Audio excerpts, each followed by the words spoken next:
persons. News is information that is reliable, credible, sources are known, and sources are attributed. But this, what do you call this? Is this misinformation? Misinformation is supposed to be wrong information given deliberately. Or is it disinformation? Information that is spreading false information with intention to deceive? Or is it propaganda? Political information that sometimes may not be very accurate. Which is it? Well, it's clear case of, pardon me, just irresponsible disinformation. I mean, you have it all over the social media. First it was the claim that the president had passed on, and now you say that he's gone into intensive care, and so on and so forth. And you have these messages being circulated. I think that, at some point Nigerians themselves ought to take a step back and then ask, look, what is likely to be credible, what is incredulous, to believe in the circumstance. Look, the Mr. President, when he was proceeding on his vacation, transmitted a letter to the Senate President.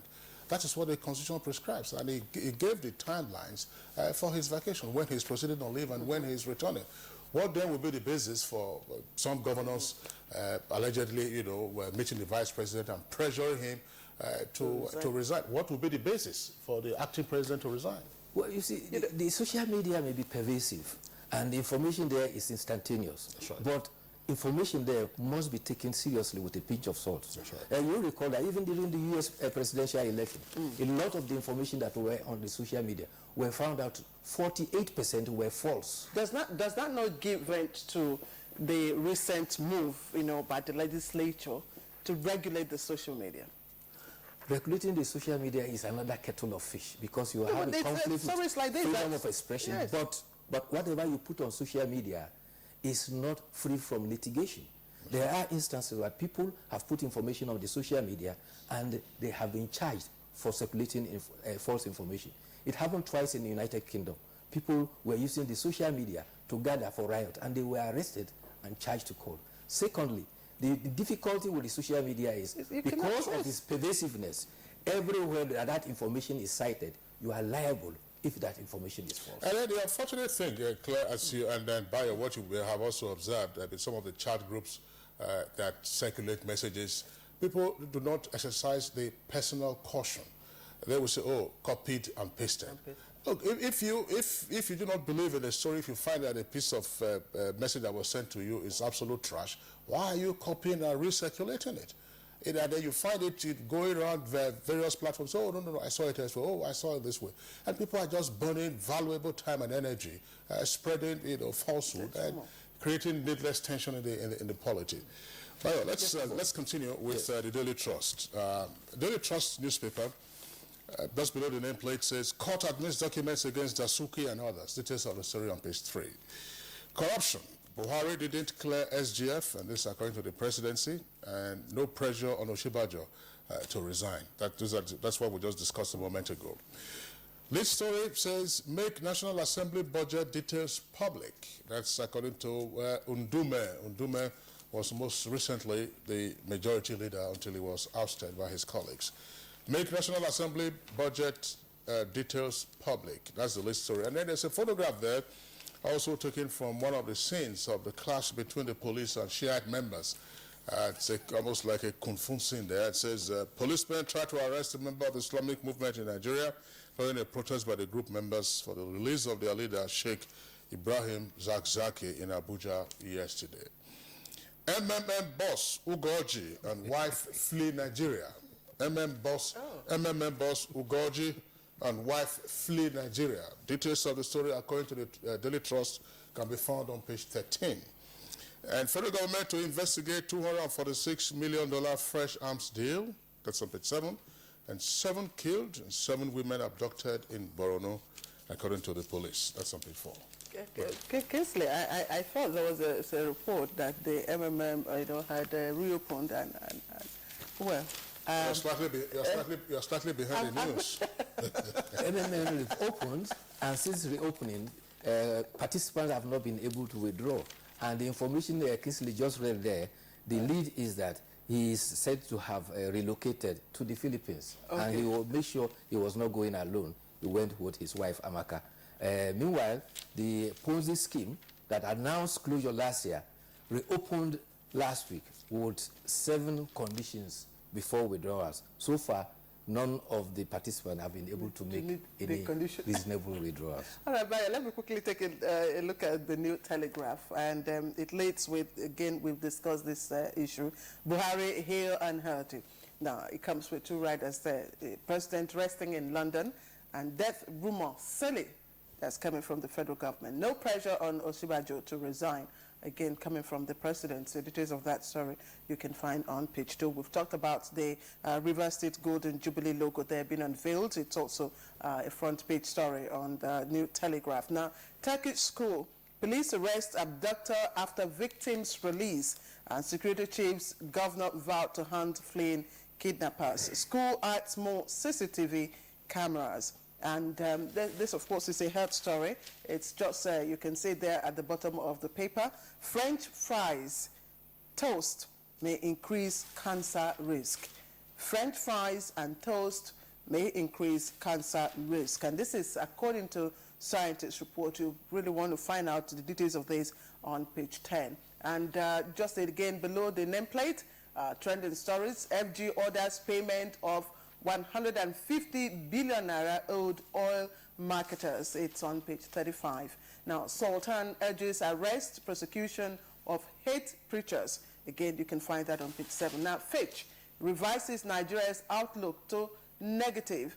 Details of that on page 30. And VC remains in prison over inability to pay 125 million naira bail. The details of that on page 20. On page, I beg your pardon, page 9. Of course, those are the stories trending on the front page of the Daily New Telegraph. Bio. Yes, Governor Ibikunle Amosu of Ogun State has vowed that kidnappers of the students of Turkish International College will pay dearly for the action. The governor made this assertion when they paid a courtesy call in his office at Okemoso.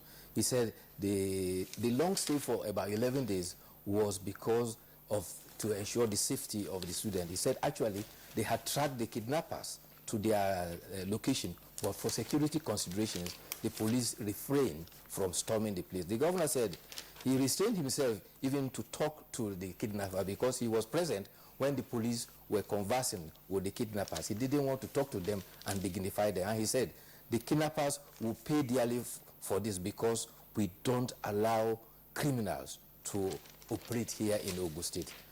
2 prime suspects have been picked up, and while part of the ransom paid by some of the parents have been recovered from the 2 that were arrested. Meanwhile, there's the story you read about French fries. French fries is the description for fried Irish potatoes. They call it Irish potatoes. What is grouped widely in Jos, and we have it here. Not only fried potatoes, any fried food makes you prone to cancer. So the advice here is to be very careful the quantum of fried food, particularly depending on the type of oil. For the aged persons, yes. For all aged persons. That is the caution there. However, there is also youth who have been on the clash in Kaduna. Kaduna has had another streak of violence again, and this led to 2 persons that were killed and 2 others were injured. It was a youth group from 2 suburbs of Kaduna, the youth of Ongwan Serki and the youth of Ongwan Shanu took each other on at 9 p.m. The police has confirmed some arrests and the investigation is continuing. All right, Bayo, yesterday you talked about the non-payment of pension. Yes. There's a story on page 6 of Daily Trust. We might not be able to upload that on the screen right away, but let me read the headline and then part of the story. It says, Federal Government Delegation visits Sardauna's ex-aide Lemo over unpaid pension.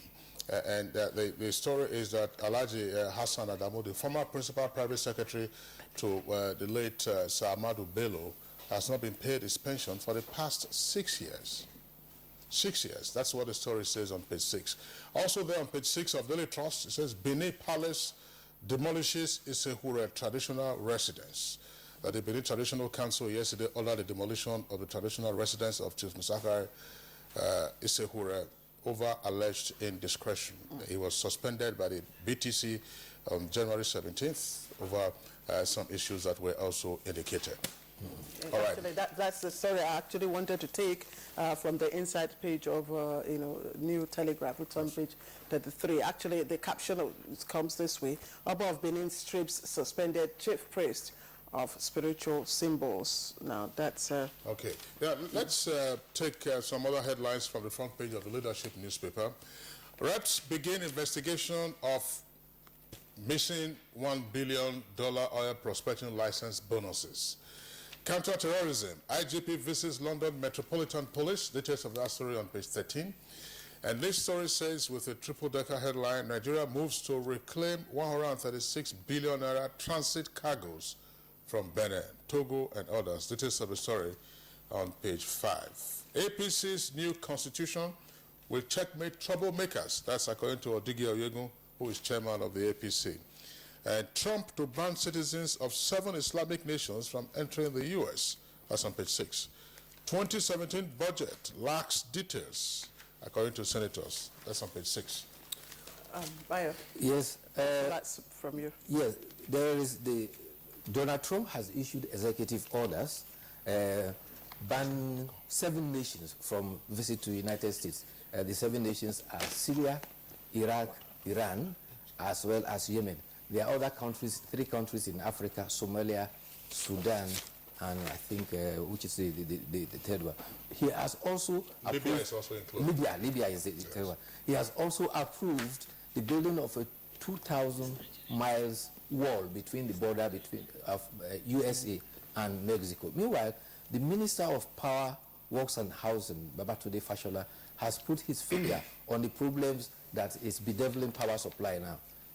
After a federal executive meeting yesterday, he said gas supply had not been fully paid and is causing back and forth between DisCos and GenCos. He said it is also not technical, but financial.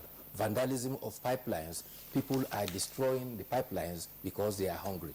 He said if you cannot produce oil, you cannot take the gas. Therefore, it has been difficult to get gas to run the turbines.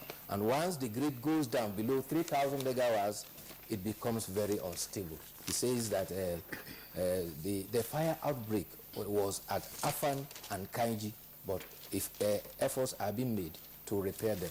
Power transmission had peaked early in January to 4,959 megawatts, but suddenly dropped to about 2,662 megawatts about 2 weeks ago.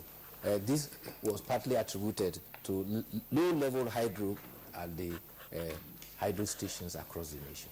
All right, Bayo Atoyebi, that's the much we can take for today. We'd like to thank you for being with us. See you tomorrow. Tomorrow will be another day. Thank you for having me. All right, we'll take a short break now. When we return, we'll be dealing with the new initiative by northern governors to tackle poverty and insecurity in the northern part of the country.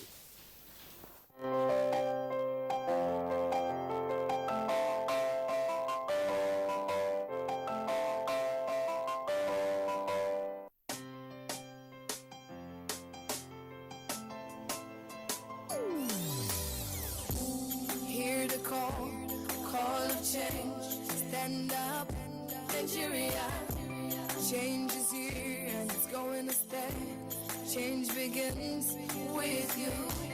Oh yeah, make we go. Go to so let the change begin from within. Look at you, Ogeruola. Change begins with you and me. Change begins with me. Change begins with me. Change begins with me. Hey, Ochinami, come on. Ah, mon chéri. Kí Makaya. Kí ló dé báyìí? Make the whole Africa begin to dey talk. You no go fit tell this one o. Make you still dey look for another. Talkstuff.com na app wey be say e don arrange everything wey concern social media for you for inside one app. Check am now. Make you kíákíá go sign up sharparly on top talkstuff.com. Talk dey cheap. Make your own be good. So what's up, sweetheart? You really look like you're up to something. I have a secret. Okay? I'll be going to Europe next week. Seriously? Yeah. Like you have your visa, your passport, your plane ticket? No, not that way. Some men are helping us. We pay them, they take us through the desert, and then we cross the sea into Europe. The desert, the sea. Isn't that the route where many have died? Yes, it is indeed a very dangerous journey. In 2016 alone, 4,900 people died while crossing the Mediterranean Sea to enter Europe. Many were Nigerians. For the very few who survived the journey, they are forced into prostitution or other crimes just to survive. Eventually, they will be arrested and deported to Nigeria. Don't be a victim.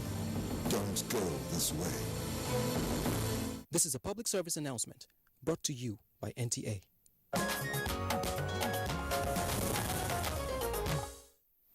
Right, let's begin our conversation. Of course, the topic is the new initiative, of course, taken by the Northern governors to tackle poverty, insecurity, and, of course, other issues afflicting that region. And to launch us into our discussion, we have Omotola Omojola.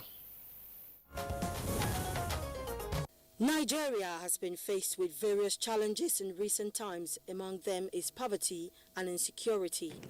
These social challenges development analysts have posited are related, as poverty may be the consequence of insecurity. A national crisis, poverty and insecurity ravage more in northern Nigeria. What with the battle against Boko Haram insurgency and the after effect leading to displacement of productive population of the region and almost creating food crisis that has affected all parts of the country. As part of efforts to find lasting solution to the situation, which has cost not just the region its image, but also various human and natural resources. The 19 northern governors and the traditional rulers in the north recently met in Kaduna. At the meeting, chairman of the conference and governor of Borno State, Kashim Shettima, describes the north as a pathetic shadow of itself and the potentials it holds for economic development disappearing with insecurity. Our core challenges in the north today revolve around intolerance, absence of peaceful coexistence, pervasive poverty, endemic illiteracy, and lack of unity. Sultan of Sokoto, who is also the chairman of the Northern Traditional Rulers Council, Al-Haji Muhammad Sa'ad Abubakar III, who was part of a strategic meeting, was reported to have attributed the situation to hatred among northerners and sermons that encourage violence preached at places of religious worship. We are more worried with the usage of places of religious worship to preach hatred, violence, and other issues that tend to divide us rather than strengthen our unity as a people created by one God. While the meeting is seen to be a right step in the right direction, analysts are quick to recall that similar meetings were held in the past with little or no results to show. Is this going to be different? How soon do we begin to see a reverse of trend in the north? Join us as stakeholders discuss further on the program. All right, Omotola Omojola, thank you very much there for that background report. Now, we have guests who will be joining us from remote locations as well as with us here in the Abuja studios. First, we would like to join the governor of Kano State, Alhaji Abdullahi Umar Ganduje. He's the governor of Kano State. He's joining us via Skype from Kano. You can see him on the right side of your split screen. Your Excellency, a pleasure to have you on Good Morning Nigeria today.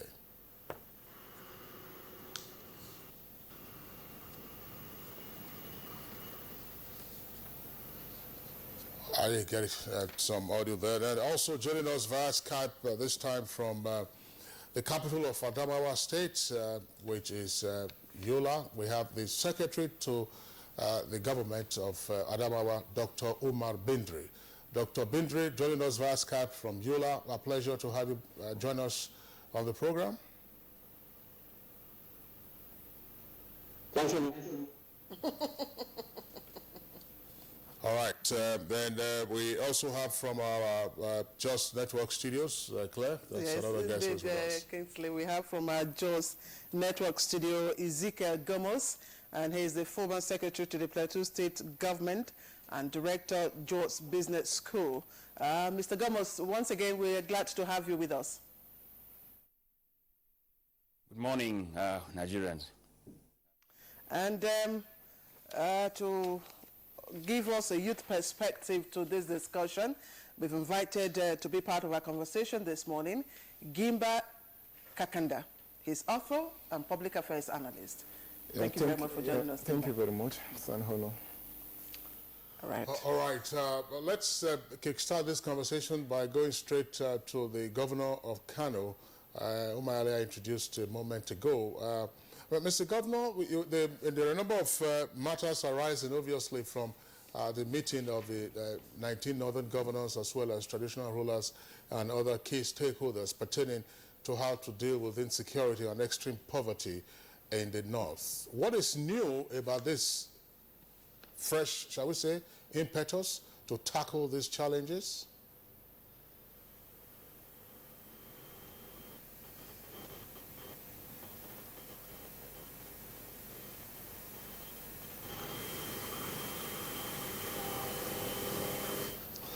Well, it appears to be some audio challenges there with the governor joining us via Skype from Kano. Let's go over now to our Yola Network Center, where, of course, you have the incumbent secretary to the state government, Dr. Umar Bindri. We earlier introduced him. Dr. Bindri, if you can hear me clearly, and we can also hear you clearly as well. The first question I asked was, fine, northern governors, northern traditional rulers, and other key influencers met recently to discuss the challenges facing the north with particular regard to extreme poverty and insecurity that has created quite some level of casualty, both human and material. What exactly is new about what is being done this time around? Well, thank you very much. All the secretaries of the government of the northern states were there at the meeting, and what certainly is new in this arrangement is the resolution of the governors to solidly come together. Secondly, what is new is the resolution to work very closely with the traditional leaders in the region to recognize that the North has a serious problem. And the serious problem is the high incidence of poverty in the region. That the high incidence of poverty has a lot of elements. It has an implication of skillful education that can enable people to take advantage of the opportunities that is in the region. It has a lot of implications on the healthcare. It has implications of literally everything.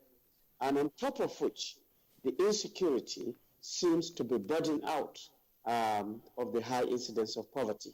Now, traditional institutions have the opportunity of reaching the grassroots.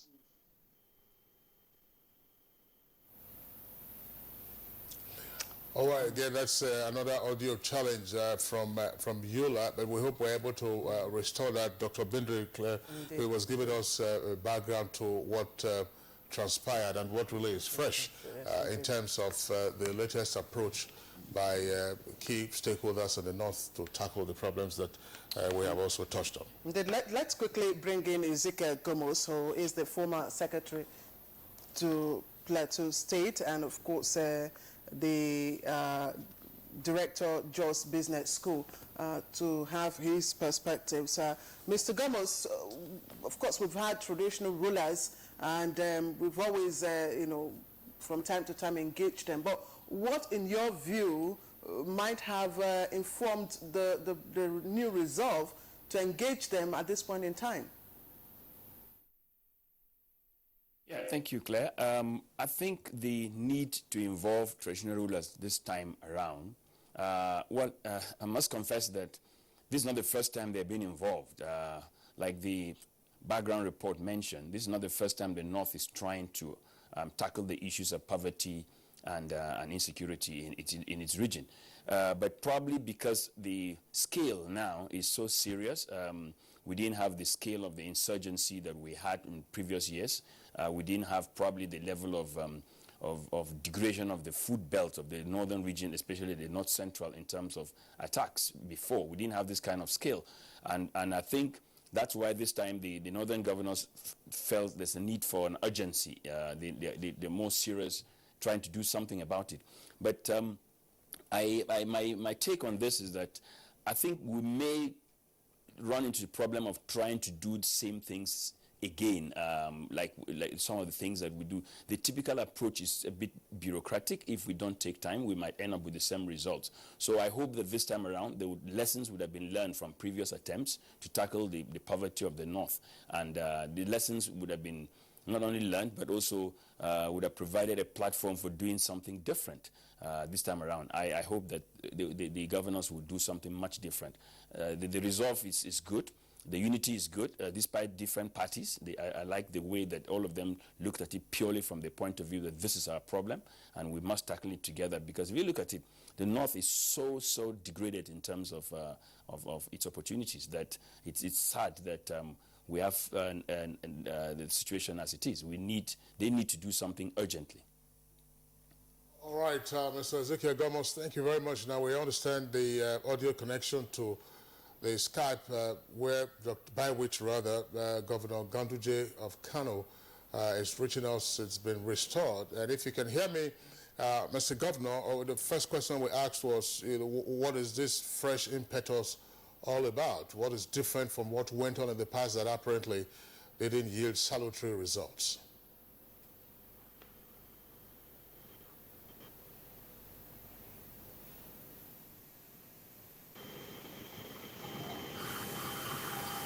Hello?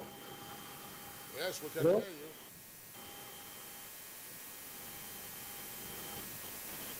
you. Yes, well, that's just like communicating with an astronaut in outer space. Well, just know that there's some challenge there, and we'll be able to resolve that going forward. Now, let's come to Kakanda, who is with us here in the Abuja studios. Let's, from your perspective, how does a young person in the North, male or female, feel about the situation that has been so graphically described by the chairman of the Northern Governors Forum, that's the governor of Borno, with regard to how, according to him, the North has been, on account of the various incidents of either poverty or insecurity or communal clashes, reduced to quote him again, the laughingstock of the rest of the world. Yeah, good morning, Nigerians.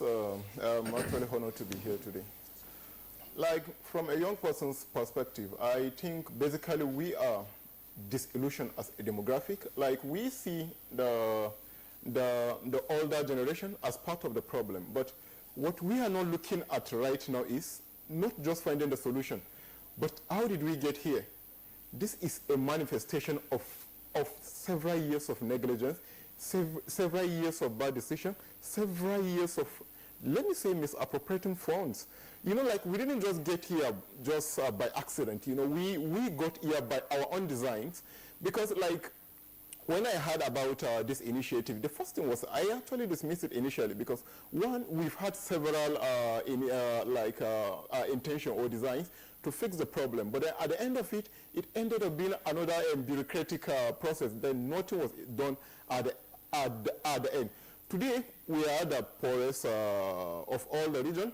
We are the most educationally backward, and aside from that, again, we have like a recent statistic of global, of countries with more numbers of out-of-school children. I think Nigeria was actually the highest, and then a large proportion of that came from the northern part of Nigeria. And then the question is, how did we get here? We shouldn't be discussing solution.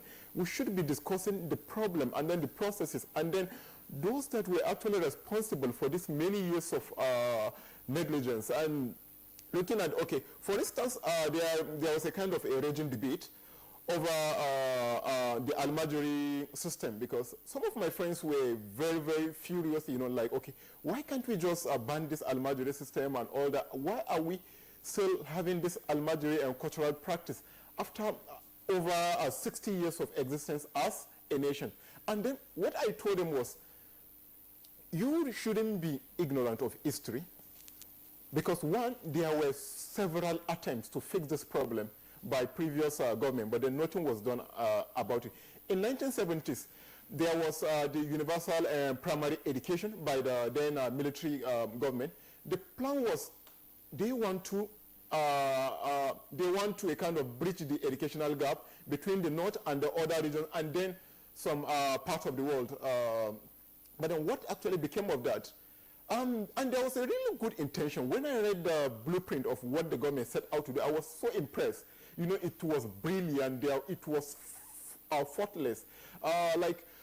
Because unlike some idealists that will say, okay, let's just ban Al-Majri system. They say, no, we are going to work with the Al-Majri system. But how we are going to do is we are going to integrate the curriculums, the Islamic religious curriculum, and then the secular curriculum are going to be integrated. And then that way, we are going to have a generation of Muslim kids that are also learned in mathematics, English, literature, biology, you know, like with that, you know, so all forms of education would have really been beneficial, would have been useful to them. But then what became of that? It was abandoned. And then on a recent inquiry by some of us, I did some sort of research some time ago. And then I realized that some of the schools that were selected for that program didn't even receive the funds since it even began in the 1970s. So now we can see where the problem began from. It wasn't really the intention. The intention was pure, you know, the intention was good, you know, it was laudable. But then the problem was the materialization, the implementation of this project. And that is why I am so doubtful that something positive is going to. I'm not trying to be pessimistic. Okay. Pessimistic. Okay, yeah. But let's just hold your breath here. Yeah. And I think we have re-established contacts with the governor of Kano State, of course, who is joining us via Skype. Let's again listen to him and what informed this new resolve to re-engage the traditional leaders from the northern region. I'm sure, Your Excellency, you've listened to the two guests that have spoken. They said that we didn't just get here, just recently. It's been there, and we've been engaging traditional rulers. So could you please enlighten us on what informed this new resolve? Hello. Yes, certainly our meeting in Kaduna is quite different from other meetings held by the 19 governors in the northern part of this country, because one, commitment is much more, because during the last dispensation, some northern governors do not even believe in the forum. Some northern governors were not even attending the forum. But this time around, we are so much committed to come together and further ahead so that we improve the livelihood of our people in the northern part of this country. Secondly, the involvement of the traditional rulers, especially the chairman of Emirates and the chairman of Council of Chiefs. That also signifies that we would like to work together, because the traditional system has got a very good network in order for peace and stability in the northern part of this country. So we believe that kind of our meeting will be held from time to time so that we can see how we can solve the problems of insecurity, the problems of the economy, and the problems of social policies which we need to put in place so that we can have economic growth, peace, and stability. Well, Mr. Governor, just to indicate again that the three zones that make up the north, as we should say, north central, the northeast, and the northwest have all been impacted by the issues that you've just talked about. But some of the concerns that some observers are also raising have to do with exactly how the latest impetus might conduce to a positive action and therefore a diminution of the key issues of insecurity, as we have seen in Zamfara, cattle rustling, rural banditry, and of course intolerance and religious clashes in southern parts of Kaduna. Are we seeing a real resolve now by all stakeholders to say enough is enough? Well, we believe the steps that we have taken now, there will be positive results. First of all, we observe that lack of prosecution of those who commit crime and culprits is one of the reasons that we have the prevalence of the conflict that we are having, a repetition of the same conflict that we are having. So now we are determined those who are found wanting, those who are culprits, those who are committed the crime must be punished. And also, there's issue of conflict resolution platform. We are going to establish a very strong conflict resolution platform so that there will be dialogue and understanding of each other, especially people who are neighbors. We believe that will help a lot. And also we believe we should have some social policies that will take care of the social ills that we are having. For example, the girl-child marriage, which results in girls giving birth while they are not ready to give birth, that ends up in DDF. We believe the issue of uncontrolled polygamy, where people do not have much to feed themselves, and yet they accumulate a number of wives, giving birth to so many children, which they cannot take care of. And also the issue of Almajiry syndrome, the issue of youth restiveness, the issue of drug abuse by the youth. So all this will need some very coherent social policies so that we can take care of this. Also, we believe we should harmonize, domesticate our laws in the northern part of this country so that criminals can be treated the same across the northern part of the state or northern part of the country. And we believe if we continue harmonizing this, that is why our Attorney General led and also produced a domesticated criminal justice administration, and which we believe criminals have no place to hide because the government will be the same wherever they are. But most importantly, we are looking at the economy of the northern part of this country. Especially, we have to go back to agriculture. We have to also look at our mineral resources, which we have in abundance, and also even the oil issue that we are talking about. There are so many other areas that oil can be exploited. And also the issue of electricity is a very serious issue, and we should not rely on the gas for our electricity. We should look also at the solar and the other sources, hydro. So if we put all these things together and with the political will, we believe we'll be able to move forward. Well, Mr. Governor, thank you very much for that, for what you've just said. But let's dispense with this view that has also been expressed by some commentators very quickly, namely that the challenges that we are seeing manifesting sometimes so dangerously in the northern part of the country, as you also find elsewhere in Nigeria, of course, that these challenges arise as a result of either the failure or the absence of governance. And if that is so, what exactly is likely to change now? That, I mean, if governance had not delivered on poverty reduction, governance had not delivered essentially on new jobs, more jobs, and governance had not conduced, as it were, to enhance social and economic activities, what will be different this time around? I want you to take along with this very view as well. A few years ago, there was a Northern Economic Summit that took place again in Kaduna, and thereafter, not much has happened.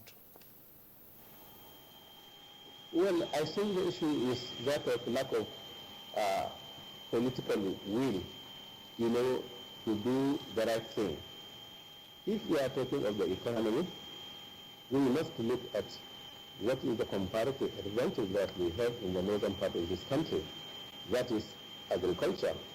And also the national government must have a very consistent agricultural policy so that whatever we do will not be bastardized by inconsistent policies in agriculture. For example, each state has some comparative advantage in the type of crop that we produce. And if the federal government will stick to non-importation of food items, then our farmers will be able to produce, at a profitable rate, and the governments will be able to provide an enabling environment for the farmers so that they can produce. So we think if this one is maintained for some time, then we shall be able to feed ourselves, we shall be able to export food in this country. And that is one of the ways that we can improve the economy of the northern part of this country. So unless if there is political will on the governors themselves, provide the enabling environment to discuss with the real farmers, to do a lot of advocacy, to enlighten the farmers on what they are supposed to do, and also the government provide the enabling environment like this anchor borrowing through the banks, and farmers will be able to produce at a profitable rate. And also, as I said, there are certain social problems that we must look into if we want to have a peace and stability in the northern part of this country. This issue must be dealing with unemployment of our youth, drug abuse of our youth, the Al-Mazri syndrome, as I said, and also the issue of uncontrolled polygamy, the issue of giving birth at a very high rate. All this we must sit down and see what kind of policies that we can produce across the states, even though the state vary from one place to another in terms of culture and religion. But all these things are things that we need to look into so that we can see how we can improve the quality of life in the north.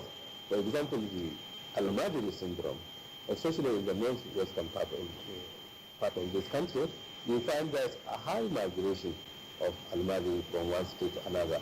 So unless we have a common policy to prevent the transportation or the migration of Al-Madini from one state to another, so that they stay back at home and be educated there. And also we have to integrate the system so that Western education is blended with the religious education, the Islamic education, so that by the time the children grow, they will be able to have some skills, they will be able to be educated so that they can get employment here and there.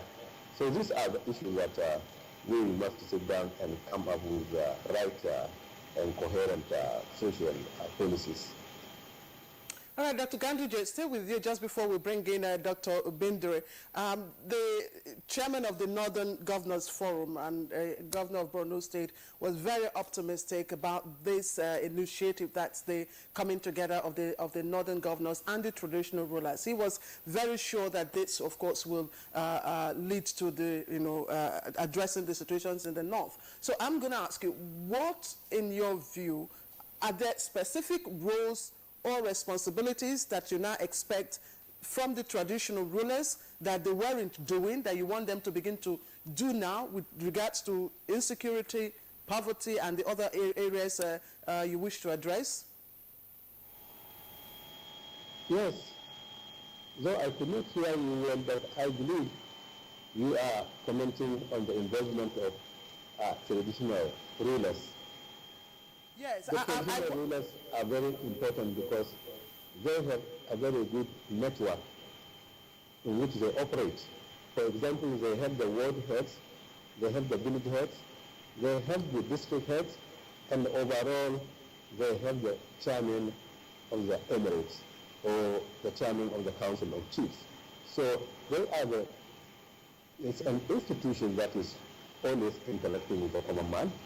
We will be able to improve our advocacy on what we want the people to do or what we want the people to believe in. And if we are talking of security, we get a lot of intelligence information from the traditional system. So we think we must utilize them to the best, to the optimal utilization, so that we work together with them, because they are not politicians and they are respected by members of the society, while politicians sometimes, they are only respected by members of their own political party or so.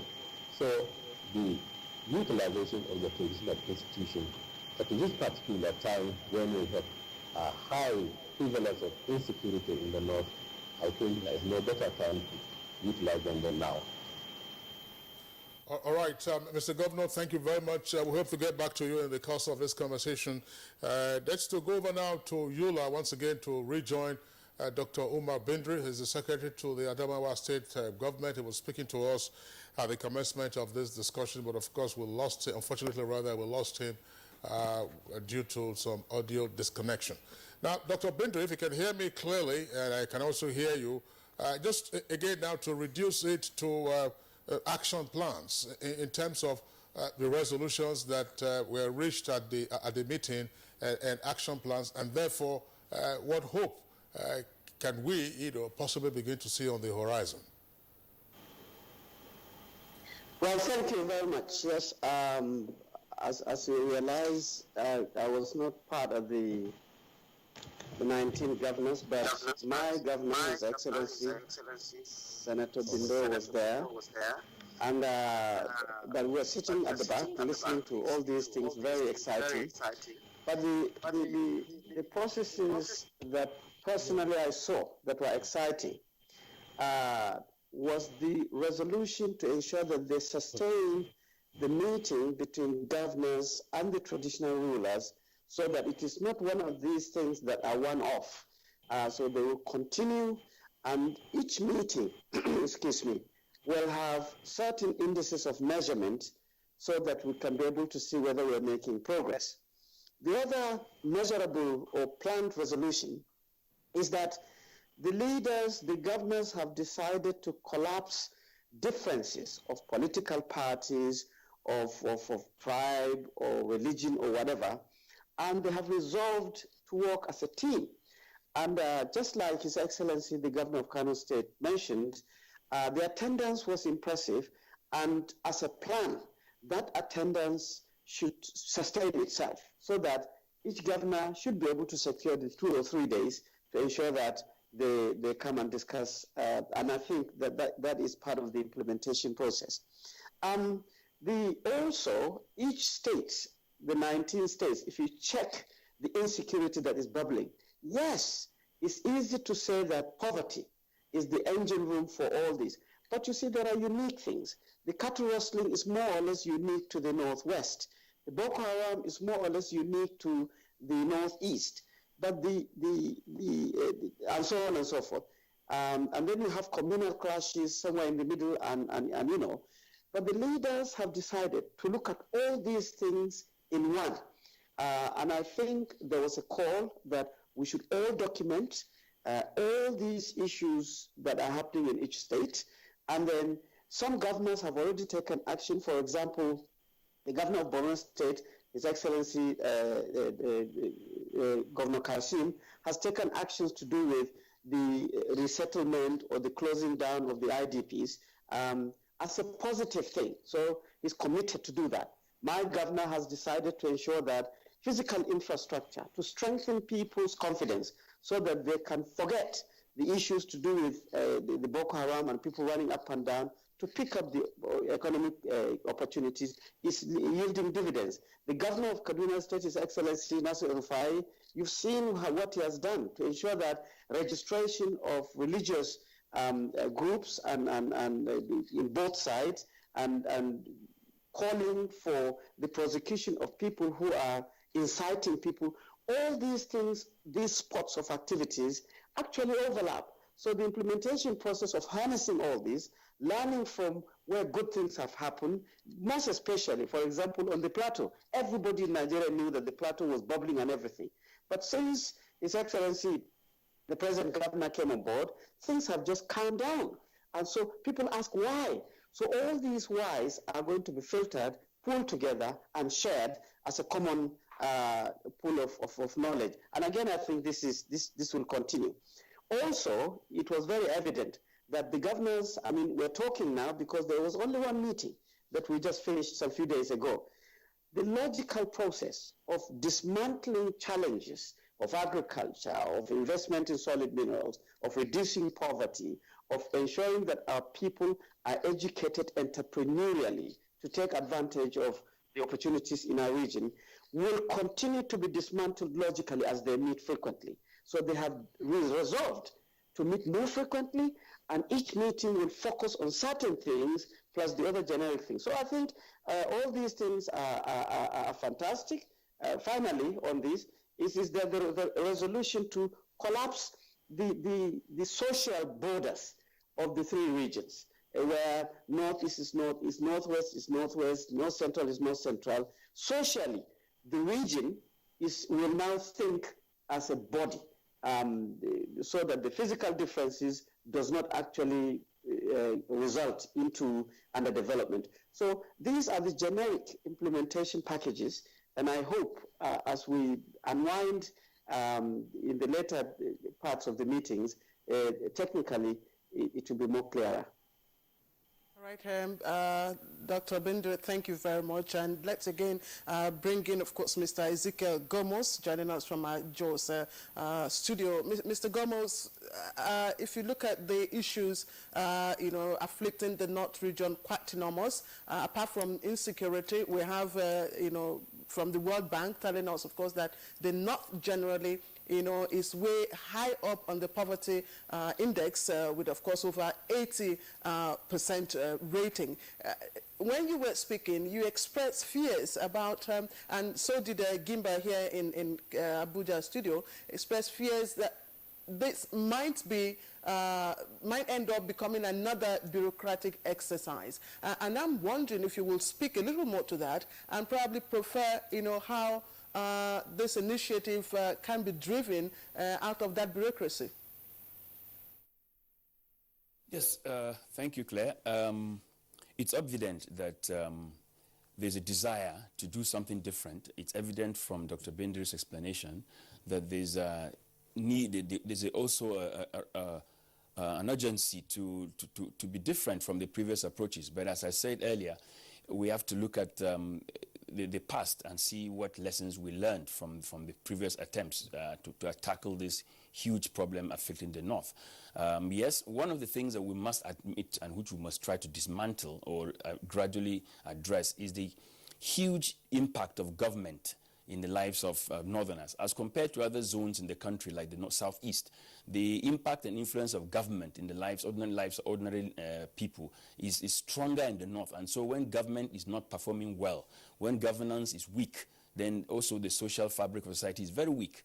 Here in the North, government is seen as a very powerful, intrusive force of development, and even to the extent of government building religious places for people. And that is if such institutions are well run, then there will be no problem. But when government itself is weak in terms of governance, in terms of integrity, in terms of deliverance of service to the people, then of course it means that the people will remain endemically poor, and these problems will continue to rise up. So the first call actually is to gradually reduce the role of government in the lives of the people. Yeah, and I'm glad that traditional rulers are being brought in. These are not directly government. They are people. They are with their people. So I believe that this should be sustained. It's very important to sustain it, like Dr. Bindre said. It shouldn't be an episodic event for the cameras. Say, okay, we're tackling the problems of the North. The experiment that Governor Lalong has started in Plateau State is something that I think that northern region, like Dr. Bindre said, should learn from. And that leads me to the next point, that there should be a conscious effort to establish a peer learning mechanism in the North. Not only peer learning, but also to be able to peer rating, to be able to look at each state and say, look, what is Plateau doing that I can pick from? What's Kaduna doing that I can learn from? What is Gombe doing that I should avoid? I mean, the northern governors should elevate their meetings to to peer learning opportunities too, so that they should visit states, not just to meet one in Kaduna every 6 months or every 4 months. They should be able to visit states and spend some time, or officials to visit 1 or 2 states and see what other states are doing so that they can improve this delivery. And I think the third point I want to mention is that in the North, we've not been exploiting the opportunities presented by non-state actors. We see non-state actors, the NGOs, as only coming in to assist when there are problems and then disappearing. I mean, governments should work in partnership with several of the non-state actors that exist in the North, because these non-state actors are very close to the people. Many of them have got strong governance institutions, and they have very good capacity to do needs assessment of the people's need problems. So governments should exploit and leverage on the huge number of non-state actors available in the North. I think that these are some of the things that we can, if they do this, we believe that it will take a step further from the previous efforts, which have not delivered results in tackling the problems of poverty and insecurity in the North. Mr. Ezekiel Gomos, thank you very much. But let me still stick with you. And this is to introduce another aspect, according to some commentators, that ultimately for these policies and programs and idea to germinate and therefore become critical in altering the situation, there has to be, according to the commentators, a paradigm shift in social-cultural attitudes and practices. Is there some willingness or readiness using the traditional institutions to see to an alteration, as it were, some of these cultural habits?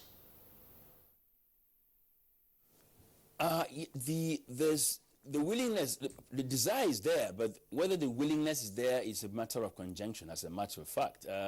You know, traditional institutions by nature are very conservative. They don't just modernize with time easily. And in the North, more so in the North. So I think it needs a lot of education to and a reorientation of thinking. One major cultural practice that has continuously built up or sustained the poverty in some parts of the North is the culture of dependence, and they call it, in some areas they call it maula in Hausa, which people wake up in the morning and go to a more endowed individual and all depend on him to provide everything for them, and this is cultural and is defeatist. It's not only defeatist, but it's pervasive to the extent that it's causing people to have a dependence culture. So this is something that traditional institutions must work on. The second is the issue of girl-child education, early marriage, and polygamous activities, or excessive polygamy, like His Excellency the Governor of Kano State mentioned. These are issues that governments must work with traditional institutions and non-state actors to be able to get the North out of this era, because girl-child education is a very important thing. The population of the North is such that there are more females, much more females. There are more females than men, and not only that, and the higher number of uneducated females means also that there's endemic poverty because they don't have opportunities to leverage on what's available in the economy. And thirdly, they are married and discarded at will. And so they end up having a large number of women and children moving around in poverty. Whenever there's problem, they are the victims all over the place. We must work, I think the governments must work with traditional institutions and non-state actors to be able to get people off this, because these are key cultural problems facing the North. And it's got to do with religion, it's got to do with culture, it's got to do also with lack of education. So if these issues are properly addressed, I think that people's thinking, people's mindset will begin to change. But it's going to be a tough battle. It's not going to be easy, because this has taken centuries and years of practice, and it's something that we must address anyway. All right, thank you, Mr. Ezekiel Gomos, and we're back to Abuja, and of course, Gimba, earlier on you talked about government policies not really, impacting on the people. Now, do you think that bringing in the traditional rulers will help bridge that gap?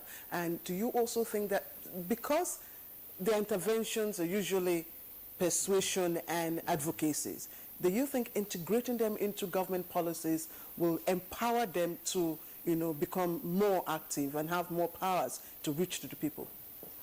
Yeah, actually, constitutionally, we all know, they are restricted. There are things they can actually do. But the truth is, you know, the man on the street actually see the monarchs and then the political leader as the same part of the elite. You know, they see them as a representative of the problems, you know, as the creators of the problem. So, like, generally, like, I see the role the traditional rulers are going to play here as basically advisory. Like, because, like, you can't just, like, during the, let's say, post-election crisis in 2011, like, even despite having some of the emirs who are meant to be, you know, influential, you know, calling on the people to maintain calm, you know, they didn't heed. And that actually told you something. Like, it showed that, you know, the people actually see the traditional ruler as also part of the problem. And then, the reason some of our policies, we've been having some, like, a series of policy somersault is one, because the traditional and the political leaders don't seem to have stakes in the problem. And the reason is, okay, when you look at our schools, like in the 1950s, 1960s, you know, when you talk about places like Barewa College, you know, you see a school that actually bred excellent students. Like some of the people we actually came to line for, we took as our own role model, people like the late Ibrahim Tahir, like even Governor El-Rufai, you know, like, you know, some of them were products of Barewa College, and, you know, they came out with very excellent credential, you know, excellent, you know, learning and character, you know, understanding of the world, you know, politics and all. And then today, when you want to talk about reforming our education system, and then who are the, okay, do the policymakers have a stake in our own schools? The answer is no, because one, the children are actually schooling overseas. Like even recently, you know, some of us were trying to like go back to school, you know, like, but then when making our decision, we couldn't even think of going, yeah, we don't want to go to a foreign country to study, but then we still didn't want to go back to public school because we have some sort of plan on when we want to finish our own program. So we enroll in a private university. It's not just because we were not patriotic, but because of the inherent fear, you know, like the endemic problem of our public institutions, like, you know, we are going to be delayed by a strike action, you know, as a result of a bad government policy. So, you know, like those kind of things. Yeah, Malam Gimba Kakanda, that's the point I would like you to respond to. Mr. Ezekiel Gomos was talking about the huge challenge that lies ahead with regard to attaining a paradigm shift in socio-cultural practices and attitudes. And girl child education, early marriage. I see, come across, you know, some young persons who are aspiring to have a second or even a third wife. And then you're asking yourself, look, how are you going to look after the wives? How are you going to also look after your offspring? How difficult from your perspective would it be to tackle some of these cultural practices identified as a hindrance to poverty eradication as well as, you know, enhanced status of living? Yeah, I sincerely believe there should be some sort of institutional regulation of some of our cultural practices, from religion, you know, like, and to, you know, downright ethnic practices. Like Saudi Arabia, for instance, you know, like there was, I think they have a policy that when you want to have another wife, like your second wife is meant to be in the know, like there is a government regulation of even the polygamy. And this is a religion that, okay, this is a country that revolves around the Islamic legal system. But in Nigeria, we have people, like, people distorting what God was referring to, you know, as polygamy. Because, you know, like, one, you have to have the economic will, you know, like, to even have a second wife. But some of our problem came from this disregard for Islamic instruction. You know, like Islam didn't actually ask somebody who cannot even feed himself to even add another wife. You know, like, so I believe that, you know, our religious clerics, you know, have a role to play in this, and you know, like some of them, you know, tend to see it as a way of propagating the Muslim the Muslim population. You know, like to them, when you have more number of people, you know, you become the dominant group. But me, I really don't believe in that. You know, when what we have, especially in the conservative north, is a kind of very, very defeated human capital. You know, like we have the number, but then they are not really useful, you know, in building the nation. So it means that we're creating more problem for ourselves. Sorry, Kingsley, you spoke to, you know, an issue earlier on, just before Kingsley asked you the question, about the, you know, confidence, you know, that the youths have, the lack of confidence in the traditional rulers. And I'm wondering, now that the traditional rulers have been involved, you know, so to speak, in the rebuilding of the northern region, how can that confidence be, you know, rebuilt? Yeah, I think it actually depends on their next line of action. Like, this can actually be redeemed if something positive comes out of this. Let me give you an example. There was a time we were kind of like organizing a protest over an unpopular government policy, and then a certain traditional ruler called on the people to desist from that, you know, to maintain calm. And then in the meeting, you know, like we had with the people, some of them were kind of saying that, you know, like the traditional ruler was a kind of was a kind of like deputy governor in the state. Like, he's so loyal to the governor, so like they see him as part of the government. So they will not hit if any instruction or any order or any direction actually came from him, you know. And so, you know, I wasn't surprised. So, you know, this can only be redeemed by the next line of action. Let's see what is going to come out of this initiative. But for now, the problem of this region, you know, as understood by the average man, is both the traditional ruler and the political leader represent the problem. And unless that is reversed, then I don't see any like solution coming on. All right, Kakanda, thank you very much. Let's try to return to Kano to speak with the governor if he can hear us, and we can also hear him. Mr. Governor, there's a point I would like you to address. We talked about the part that traditional rulers are supposed to play in all of this. I'm wondering, what role do you also, or do the governors envisage for the local governments?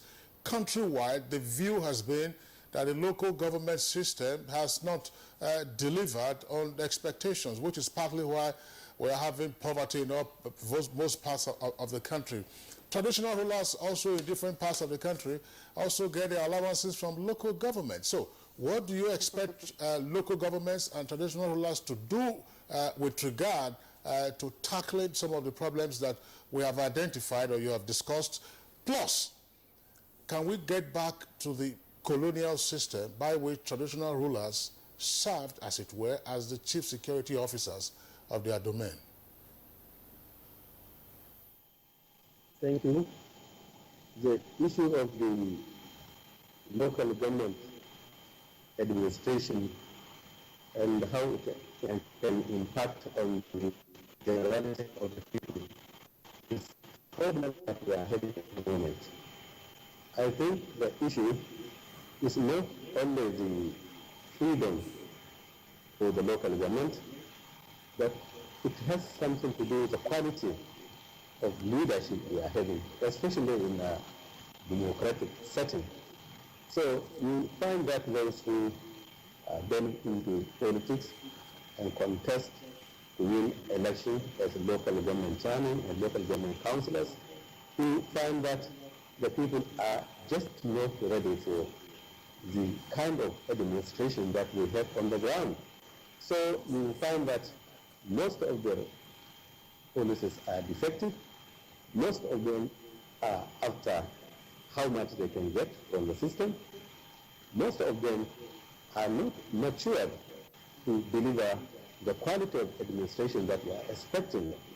I think that is the issue that we should look into, because giving them the freedom, the independence that people are talking about, they used to be independent of the state government. But if you look at that system at that time, how much money was squandered, how They are not even, doing the right thing to improve the quality of their people, and they could not even relate well with the traditional system. So I believe that traditional rulers who are getting their salaries from the local government channel, they should have more say in the administration of the local government. And I believe there must be checks and balance so that the local government can operate in an atmosphere that is conducive to bring the desired development in the local government areas. If you look at it, they do not relate well with the local people to identify the problems of the local people, and very importantly, they don't even put much effort to get internally generated revenue. They rely on what is coming from Abuja, and it cannot continue to be like this. So there are so many things I think the issue of the local government should be revisited if we want to have people who can steer the ship at the local government level, because the local government is the foundation for administration of the state, and the state is the foundation for the administration of the national government. So I think it's an issue that we should look into, instead of saying that the local government should be free, the local government should have an independent economy. I mean, the money should come to them directly and then they can spend it as they like. This used to happen. But if you ask teachers, they will tell you the story, what happened before. So the issue is not only the freedom. I think the issue is the quality of people that we are having on the ground, and also the checks and the balances that we need to employ, so that the local government administration should be a real grassroots administration whereby the needs of the people are being harnessed, and also a coordination whereby the state government will be able to build on that, especially that there should be a synergy in the provision of infrastructure facilities between the state government and the local government, so that what is needed is what is done. All right, Dr. Ganduje, I'm wondering, because Gimba Kakanda here did say that for confidence to be restored in the traditional rulers and in this initiative will depend on your next line of action. And as a final comment from Your Excellency, what might your next line of action be? Well, I couldn't hear you well about the traditional rulers issue you're talking about.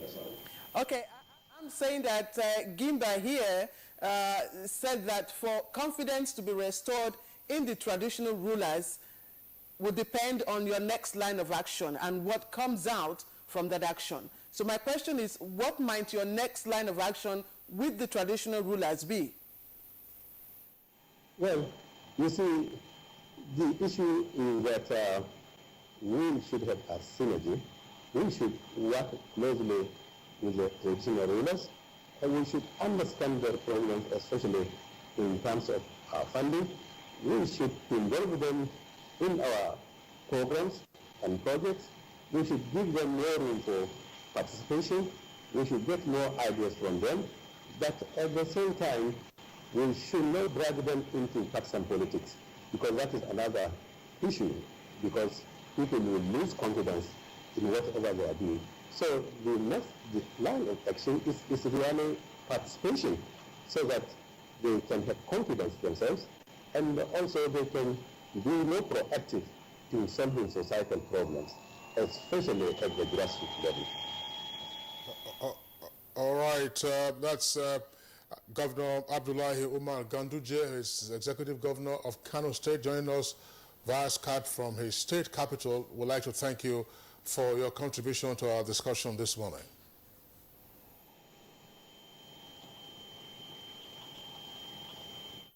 All right, that was the Kano State Governor. We just signed off now. Let's go over quickly now to Yola, where we still have Umar Bindri, Dr. Bindri, that's the Secretary to the Adamawa State Government. Dr. Bindri, just to get your closing thoughts, I mean, this is a subject matter that will linger for a while. what, in your opinion, will be the right signaling to expect on these two issues of poverty and insecurity? I'm asking this question, for instance, assuming there's a flare-up again of communal clashes anywhere in any part of the North, what should the people expect of their leaders? Oh, thank you very much. I think the North as a region must have seen literally all over the years.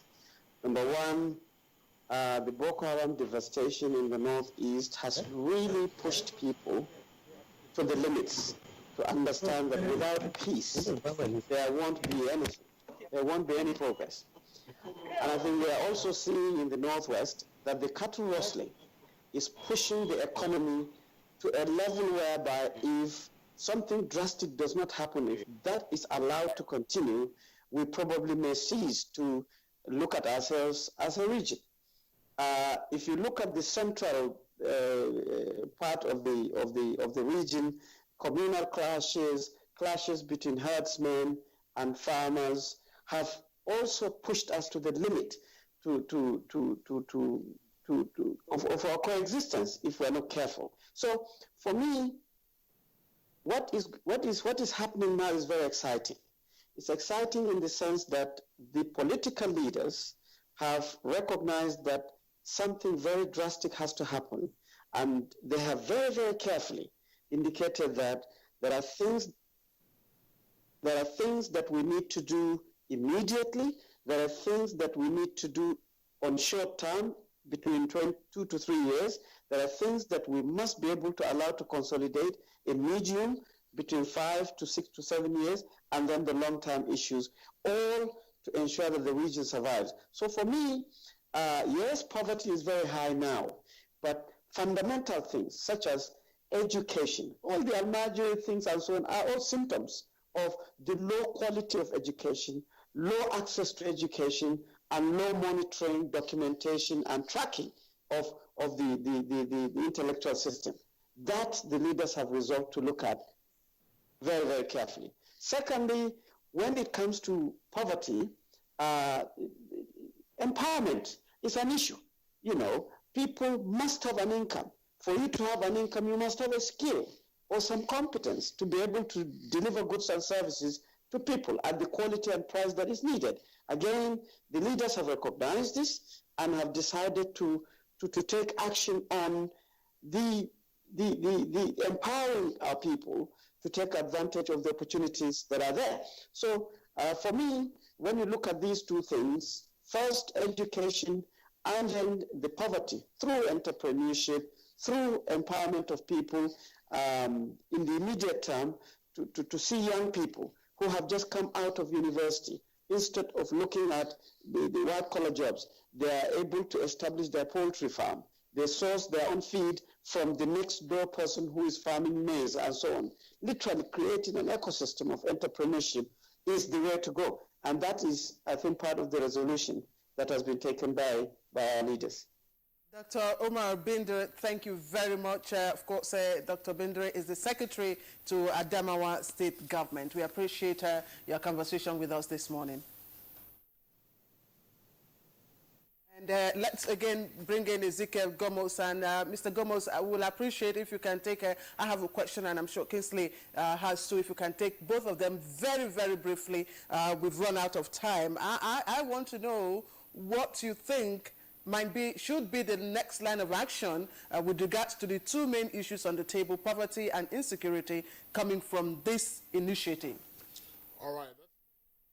Mr. Gomos, take this along, please, with the question my colleague just asked.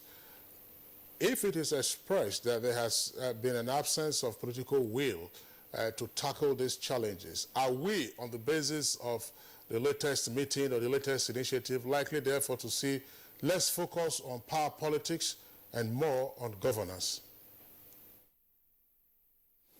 Yes, thank you, Kingsley. The two questions I'll quickly take. The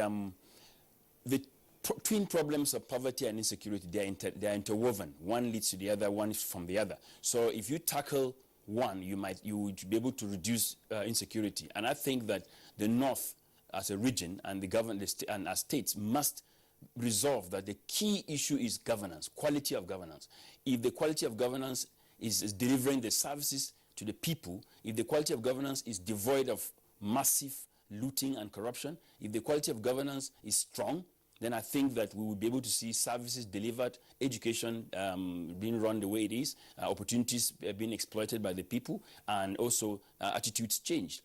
Secondly, I think it's very important to see that, yes, these are early steps. The meeting just held, so we cannot say for sure whether this is a beginning of a turning point. But the point is being made that this is there's some first out of this meeting. One of this is that this is the first time that all the governors have attended without the previous era of politics, because in those days, politicking used to be that PDP might not attend, APC might attend, all those kind of things. But this is the time that we've seen every one of them attending without party affiliation, and the traditional rulers being there.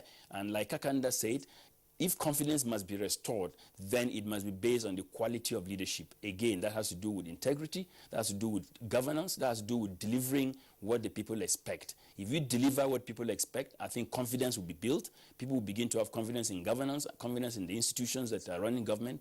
And when there's confidence in that, then people will listen and people will do what is expected of them. So I believe that this is very important. The North must have good leadership at all levels, including traditional rulers, but have what's called quality of leadership and quality governance. If this is in place, I believe that it will reduce tremendously the twin problems of poverty and insecurity. All right, Mr. Ezekiel Gomos, former Secretary to Plateau State Government and Director, Jos Business School, we'd like to thank you very much. Of course, the young guests who have added a youth perspective to our discussion, Gimba Kakanda, author and public affairs analyst. Mr. Kakanda, thank you very much for joining us. Yeah, it's an honor to be here. Thank you very much. We've got quite a number of tweets. We'll quickly run through them. Kingsley? All right, this is from Change to Progress. It tweets, Northern elites and emirs must understand clearly by now that if they don't educate the young ones properly, they won't have peace anymore. Problems in the north and other regions of Nigeria are the same. We have a bunch of elites who survive on the riches of the populace. And then we also have this one from Aminu Deba. He said, we hope that they have now realized their mistakes and are having the political will to correct those mistakes. Ishaq Saleh, state governments are not doing enough to curtail poverty. They always shift this problem to the federal government.